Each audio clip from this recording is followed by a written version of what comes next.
Many Namibians experienced the devastating impact of income loss due to numerous economic shocks across the world over the past 3 years. Meanwhile, Namibia's mining sector saw commissioning of the biggest diamond vessel yet built, as well as high commodity prices and export earnings.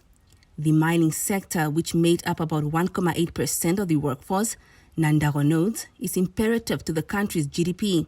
However, she noted that the sector does not directly contribute to employment, thus doing little to ease economic pressure of most citizens. Speaking at the Ashburton Economic Investment Summit, she said Namibia also experienced the highest level of inflation since 2017 last year, at 6%. That our growth is still above trend, at least above our 5-year historic average. And that, again, is just the mining sector propping up that growth from both a production perspective, but there's also a lot of exploration activity coming through from a mining perspective. So we also expect inflation to come down, as Adam showed, pretty much the same trajectory as what we see in the US, the UK, and South Africa. Part of this is also some base effect, sort of falling away from what we saw in 2022, but really because we import much of our inflation, that global inflation trajectory that's coming down will then also filter through to Namibia. And in Namibia, we have very, very low demand-side inflation.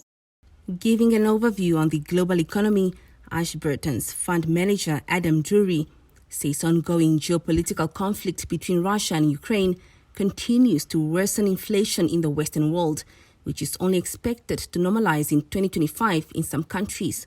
Additionally, Drury noted with concern issues impacting South Africa's inflation and economic growth, such as load shedding, which continue to affect different sectors. South Africa's economy contracted by 1.3% during the fourth quarter due to ongoing power cuts.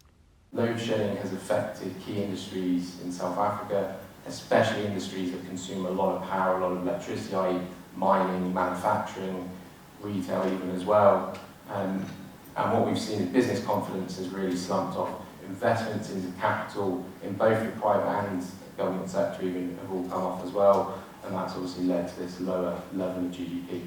Inflation expectations as well, predictions for them to actually come back quite quickly into that 3 to 6% range of the SARB targets. And again, I would put that down primarily to the fact that the domestic economy is starting to come back and feel the pressure. Siamantikwa, NBC News, Windhoek.